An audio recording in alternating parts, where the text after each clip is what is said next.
मधुबन के बाबा, मधुबन के बाबा मुरली वाले, आपका क्या कहना, आपका क्या कहना। ओम शांति।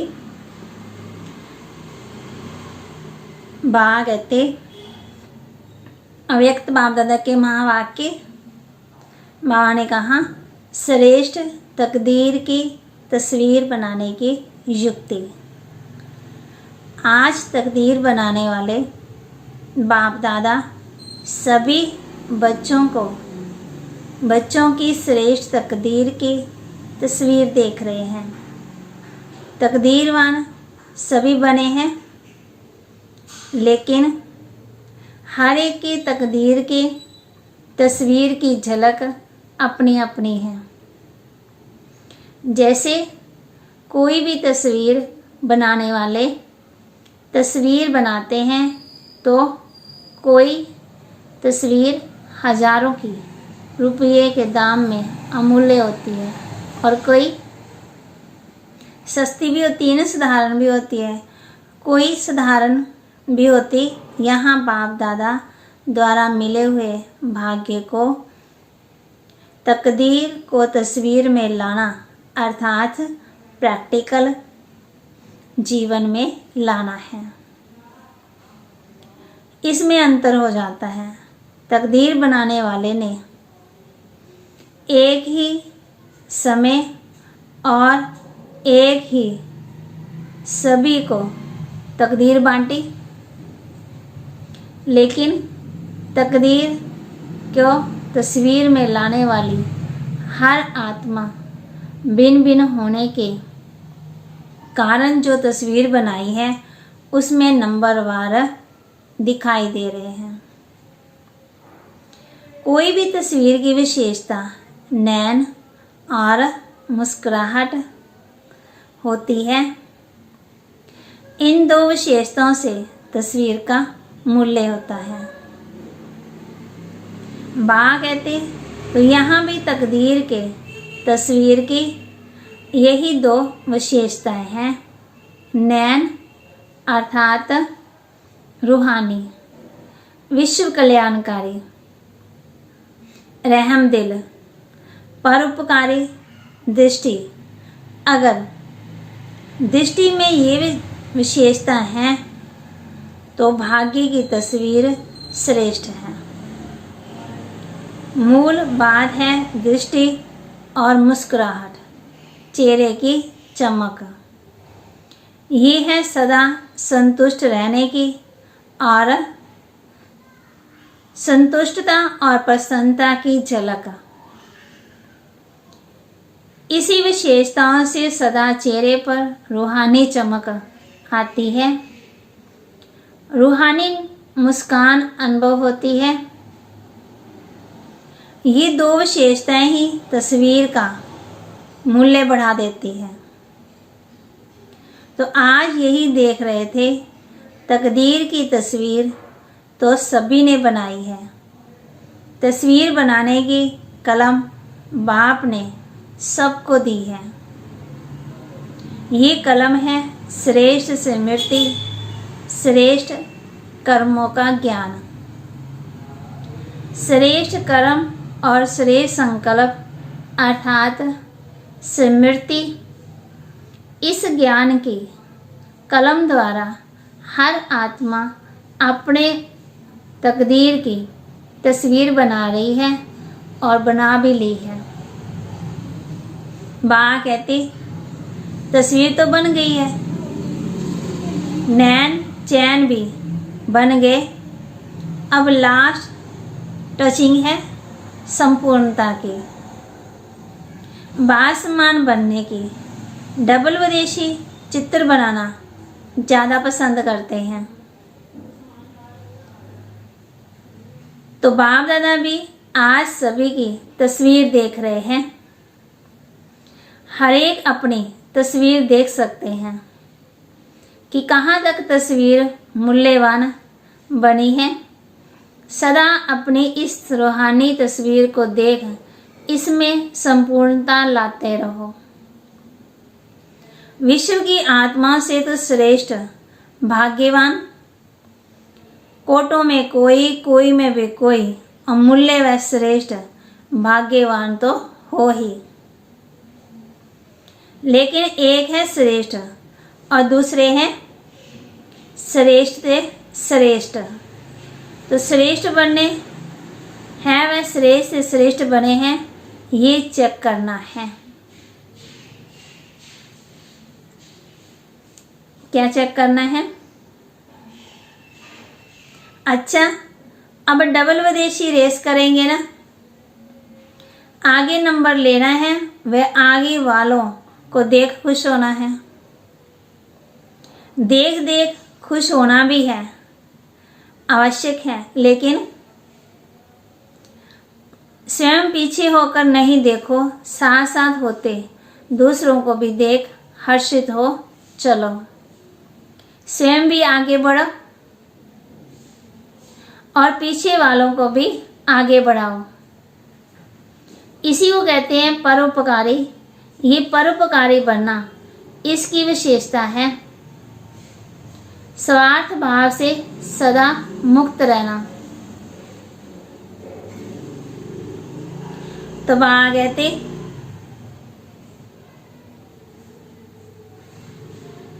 हर परिस्थिति में, हर कार्य में, हर सहयोगी संगठन में जितना निस्वार्थपन होगा उतना ही परोपकारी होगा और दूसरों को भी करा सकेंगे।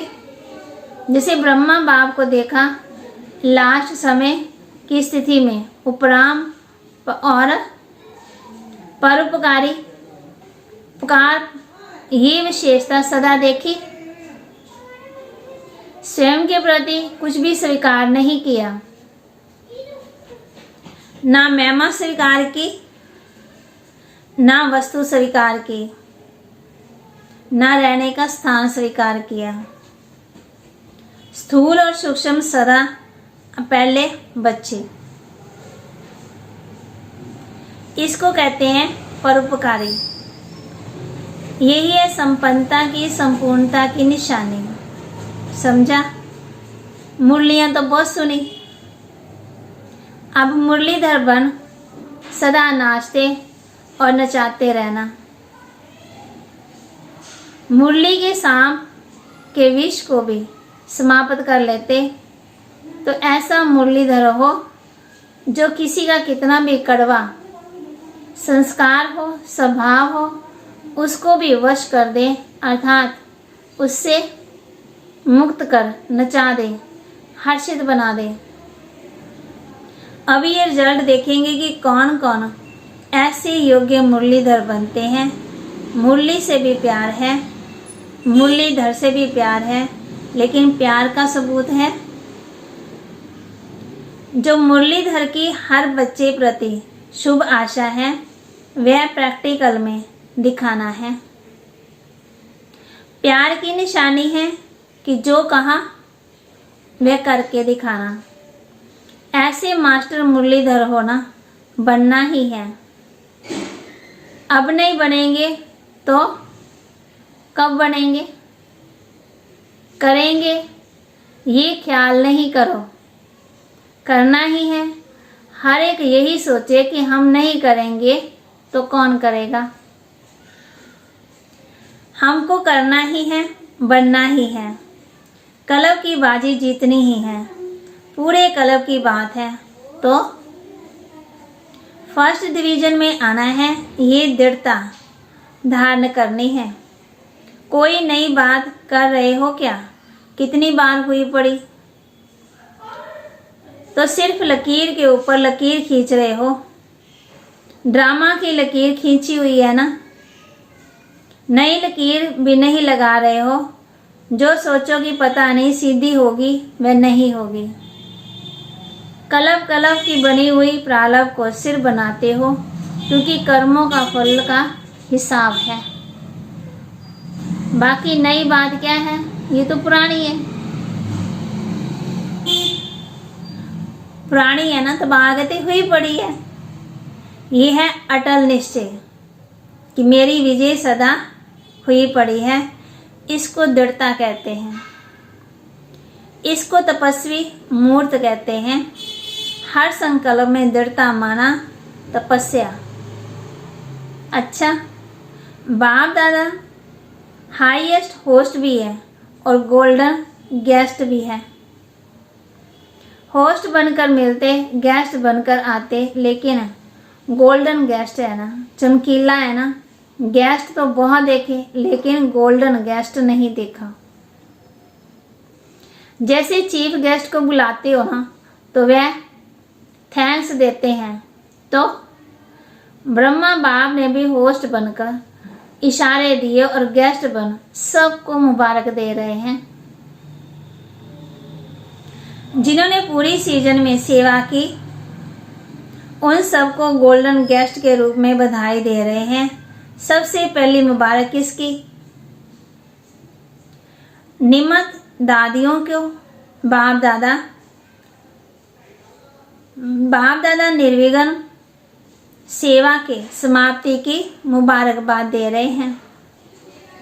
मधुबन निवासियों को भी निर्विघ्न हर्षित बन मेहमान निवाजी करने की विशेष मुबारक दे रहे हैं। भगवान भी मेहमान बन आया तो बच्चे भी। जिसके घर में भगवान मेहमान बनकर आए वह कितने भाग्यशाली हैं। रथ को भी मुबारक है, क्योंकि ये पाठ तो कोई बजाना कोई कम बात नहीं है। इतनी शक्तियों को इतना समय प्रवेश होने पर धारण करना ये भी विशेष पाठ है, लेकिन ये समाने की शक्ति का फल आप सबको मिल रहा है। तो समाने की शक्ति की विशेषता से बाप दादा की शक्तियों को समाना ये भी विशेष पाठ रहा। वह गुण कहो। तो आगे थे सभी सेवाधारियों में ये भी चांस है ना, पाठ बजाने वाली निर्विघ्न रही, मन शक्तियों को समाया भी, समा भी लिया न, सहन शक्ति धारण की। तो आगे थे शक्तियों को धारण किया तो निर्विघ्न रही, इसके लिए मुबारक हो। और पदम थैंक्स। डबल विदेशियों को भी डबल थैंक्स, क्योंकि डबल विदेशियों ने मधुबन की शोभा कितनी अच्छी कर दी। ब्राह्मण परिवार के श्रृंगार डबल विदेशी। ब्राह्मण परिवार में देश वालों के साथ विदेशी भी हैं, तो पुरुषार्थ की भी मुबारक और ब्राह्मण परिवार का श्रृंगार बनने की भी मुबारक। मधुबन परिवार की विशेष सौगात है, इसलिए डबल विदेशियों को डबल मुबारक दे रहे हैं।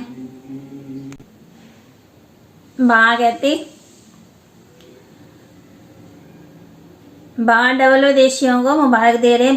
कहते चाहे कहाँ भी हो, सामने तो थोड़े है ना, लेकिन चारों ओर के भारतवासी बच्चों को और डबल विदेशी बच्चों को बड़े दिल से मुबारक दे रहे हैं। हर एक ने बहुत अच्छा पाठ बजाया। अब सिर्फ एक बात रही है, समान और संपूर्णता की। दादियाँ भी अच्छी मेहनत करती हैं, बाप दादा दोनों का पाठ साकार में बजा रहे हैं।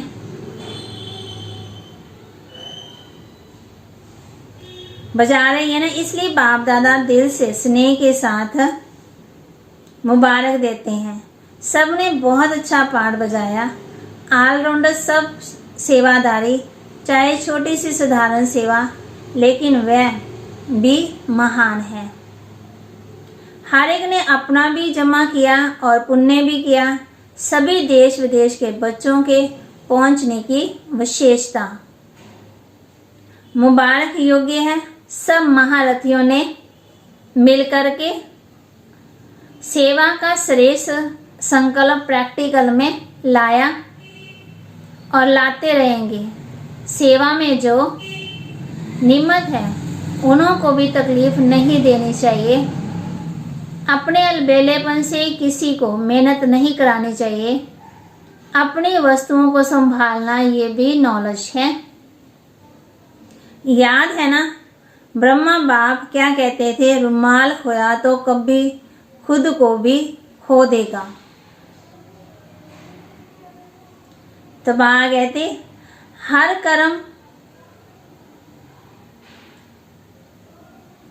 कर्म कैसा होना चाहिए, श्रेष्ठ और सफल रहना, इसको कहते हैं नॉलेजफुल।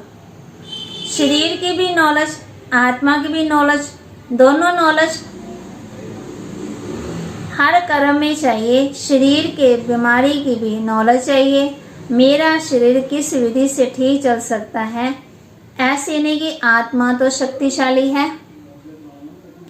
शरीर कैसा भी है, शरीर ठीक नहीं होगा तो योग भी नहीं लगेगा, फिर शरीर अपनी तरफ खींचता है ना। इसलिए नॉलेजफुल में ये सब नॉलेज आ जाती है। अच्छा, फिर बाबा कुछ कुमारियों का समर्पण समारोह बाप दादा के सामने हुआ। बाप दादा सभी विशेष आत्मा को बहुत सुंदर सजा सजाया देख रहे हैं। दिव्य गुणों का श्रृंगार कितना बढ़िया है, सभी को शोभनीक बना रहा है। लाइट का ताज कितना सुंदर चमक रहा है। बाप दादा अविनाशी श्रृंगारी हुई सूरतों को देख रहे हैं। बाप दादा को बच्चों का ये उमंग सा का संकल्प देख खुशी होती है। बाप दादा ने सभी को सदा के लिए पसंद कर लिया। आपने भी पक्का पसंद कर लिया। दृढ़ संकल्प का हथियाला बंध गया। बाप दादा के पास हरेक के दिल के स्नेह का संकल्प सबसे जल्दी पहुंचता है। अभी संकल्प में भी ये श्रेष्ठ बंधन ढीला नहीं होगा, इतना पक्का बांधा है ना। कितने जन्मों का वायदा किया, ये ब्रह्मा बाप के साथ सदा संबंध में आने का पक्का वायदा है और गारंटी है कि सदा बिन नाम रूप संबंध से 21 जन्मों के साथ रहेंगे ही। तो कितनी खुशी है, हिसाब कर सकती हो। इसका हिसाब निकालने वाला कोई नहीं निकला। अभी ऐसे ही सदा सजे सजाए रहना, सदा ताजदारी रहना और सदा खुशी में हंसते गाते रूहानी मौज में रहना। आज सभी ने दृढ़ संकल्प किया ना कि कदम कदम पर रखने वाले बनेंगे। वह तो स्थूल गांव के ऊपर पांव रखती है, लेकिन आप सभी के रूप कदम पे कदम रखने वाले। तो बाप का संकल्प व बच्चों का, बाप कहते संकल्प ऐसा संकल्प किया। भागत दुनिया में वो स्थूल कदम के ऊपर कदम रखेंगे और बाबा कहते ऐसा संकल्प किया है, एक कदम भी बाप के कदम के सिवाय यहाँ वहाँ ना हो। हर संकल्प समर्थ करना अर्थात बाप के समान कदम के पीछे कदम रखना। अच्छा, फिर बाप मिल रहे हैं विदेशी भाई बहनों से। जैसे विमान में उड़ते उड़ते आए, ऐसे बुद्धि रूपी विमान भी इतना ही फास्ट उड़ता रहता है ना, क्योंकि वह विमान सरकमस्टांस के कारण कहीं नहीं मिले, लेकिन बुद्धि रूपी विमान सदा साथ है, सदा शक्तिशाली है। तो सेकंड में जहां चाहे वहां पहुंच जाए। तो विमान के मालिक होना, सदा ये बुद्धि का विमान एवर रेडी हो, अर्थात सदा बुद्धि की लाइन क्लियर हो। बुद्धि सदा ही बाप के साथ शक्तिशाली हो, तो जब चाहेंगे तब सेकंड में पहुंच जाएंगे। जिसका बुद्धि का विमान पहुंचता है उसका वह भी विमान चलता। बुद्धि का विमान ठीक नहीं तो वह भी विमान भी ठीक नहीं चलता। भागते वहाँ पे उड़न खटोले होंगे ना, एरोप्लेन होंगे, तो अगर यहाँ बुद्धि की लाइन क्लियर नहीं होगी तो वहाँ पे भी क्या होगा, फिर वो उड़ेगा ही नहीं ना, फिर उड़न खटोले। अच्छा, इसलिए वहां हम बच्चों को कहते हैं कि बुद्धि की लाइन हमेशा क्लियर होनी चाहिए। फिर वहां पार्टियों से मिल रहे हैं। सदा अपने को राजयोगी श्रेष्ठ आत्मा अनुभव करते हो। राजयोगी अर्थात सर्व कर्मेंद्रियों के राजा। राजा बन कर्मेंद्रियों को चलाने वाले, ना कि कर्मेंद्रियों के वश चलने वाले। जो कर्मेंद्रियों के वश चलने वाले हैं उनको प्रजा योगी कहेंगे, राजयोगी नहीं। जब ज्ञान मिल गया कि ये कर्मेंद्रियां मेरे कर्मचारी हैं, मैं मालिक हूं, तो मालिक कभी भी सेवाधारियों के वश नहीं हो सकता।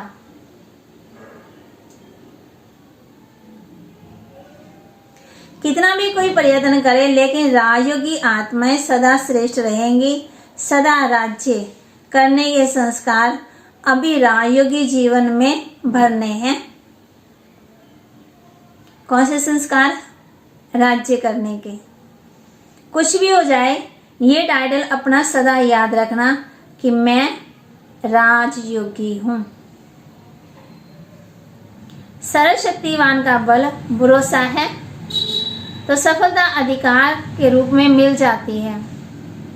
अधिकार सहज प्राप्त होता है, मुश्किल नहीं होता। से शक्तियों के धार से हर कार्य सफल हुआ ही पड़ा।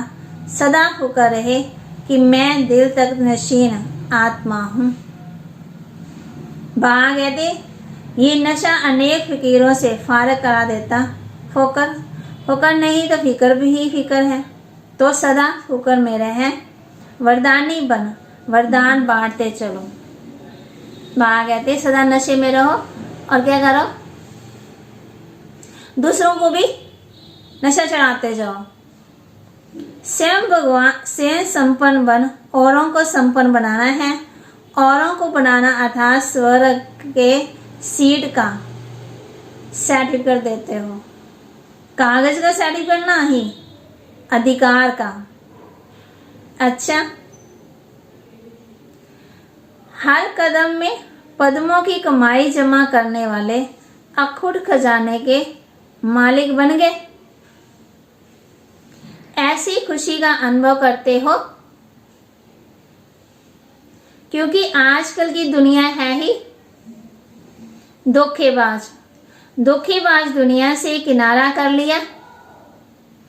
धोखे वाली दुनिया से लगाव तो नहीं है। सेवा अर्थ कनेक्शन दूसरी बात है, लेकिन मन का लगाव नहीं होना चाहिए। तो सदा अपने को तुच्छ नहीं, साधारण नहीं, लेकिन कौन सी आत्मा? श्रेष्ठ आत्मा। श्रेष्ठ आत्मा है। सदा बाप के प्यारे इस नशे में रहो, जैसा बाप वैसा बच्चा। कदम पर कदम रखते अर्थात फॉलो करते चलो तो बाप समान बन जाएंगे। समान बनना अर्थात संपन्न बनना ब्राह्मण जीवन का यही तो कार्य है।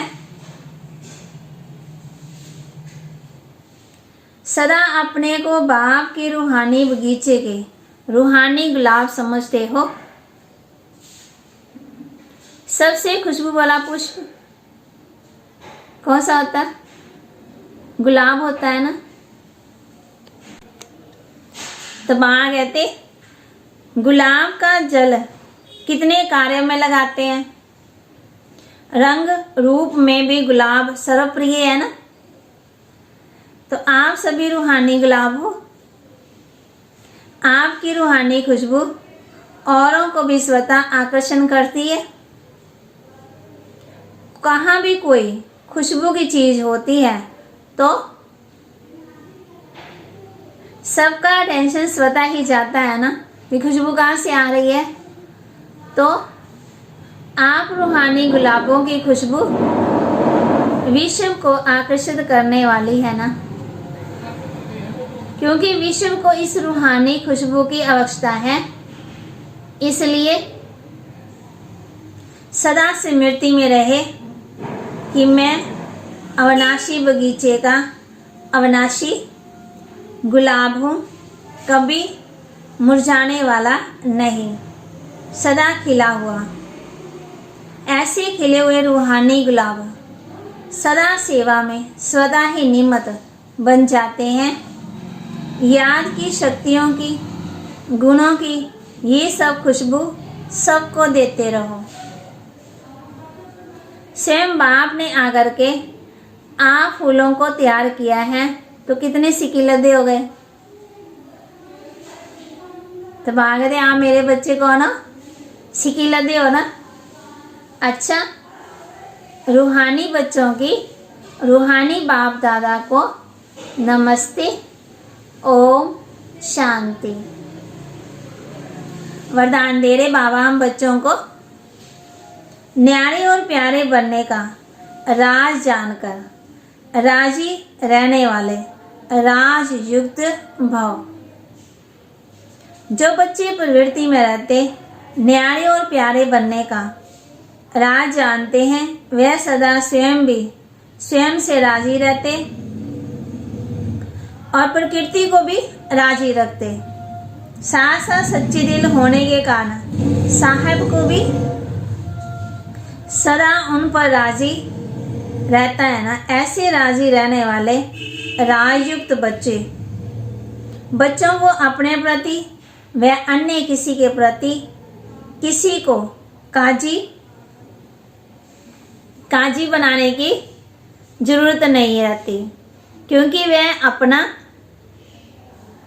फैसला अपने आप कर लेते हैं। इसलिए उन्हें किसी को काजी, माना, वकील या जज बनाने की जरूरत नहीं रहती। किनको? जो न्यारे और प्यारे बनने का राज जानकर राजी रहने वाले राजयुक्त भागते। जो राज को जानते हैं ना, वह कभी भी नाराज नहीं होते हैं। स्लोगन है, सेवा से जो दुआएं मिलती हैं वह दुआएं ही तंदुरुस्ती का आधार है। कहती है, अगर तन लगाएंगे ना तो तन तंदुरुस्त रहेगा, मन लगाएंगे तो मन खुश रहेगा, अगर धन लगाएंगे तो बढ़ता जाएगा। इसलिए कहते हैं, सेवा से जो दुआएं मिलती हैं वह दुआएं ही तंदुरुस्ती का आधार है। तो आज ने हम बच्चों को कहते, हर कदम में पद्मों की कमाई जमा करने वाले अखुट खजाने के मालिक बन गए। इतना नशा रहता है, इतनी खुशी को रहती है, इतना अनुभव करते हो। और ने कहा, कौन हो आप? सदा अपने को राज योगी श्रेष्ठ आत्मा अनुभव करते हो। रूहे गुलाब, कि हम कौन है? गुलाब है। गुलाब क्या देता है? खुशबू देता है ना। तो कहते, गुलाब को जैसे देवी के ऊपर चढ़ाते हैं, जब मंदिर में ले जाते हैं, जहाँ गुरुद्वारे में लेके जाते हैं तो गुलाब का हार लेके जाते हैं। गुलाब को व्रतों में भी आ जाता है, उसका जल, गुलाब जल भी बनाते हैं ना। तो आज ने हम बच्चों को बताया श्रेष्ठ तकदीर की तस्वीर बनाने की युक्ति। ये तस्वीर भी को बहुत महंगी होती है, कोई सस्ती होती है और कोई तो बहुत सुंदर होती है। सुंदर कैसे बनी? नैन और मुस्कुराहट से। और कहते, तस्वीर का मूल्य कैसे होता है? रोने वाले थोड़ी कोई लेगा। और ने कहा कि देखो, मैं सब पर भी क्या करता हूँ? रहम करता हूँ। और कहते, आप बच्चे को ना रूहानी विश्व कल्याणकारी हो ना। तो कहते, श्रेष्ठ स्मृति, श्रेष्ठ कर्मों का ज्ञान, श्रेष्ठ कर्मों और श्रेष्ठ संकल्प अर्थात स्मृति। अगर तस्वीर बनानी है तो ये बातें याद रखनी पड़ेगी। आज हम इस बात का अभ्यास करेंगे। ओम शांति। जो भी नए भाई बहन इस चैनल पर मुरली या कोई भी प्रोग्राम देख रहे होंगे तो प्लीज़ वो एक बार सामने दिख रहे सब्सक्राइब बटन को क्लिक करें और बेल आइकन जरूर दबाएं ताकि कोई भी अपडेट सबसे पहले आप तक पहुंचे। Thank you. Have a nice day.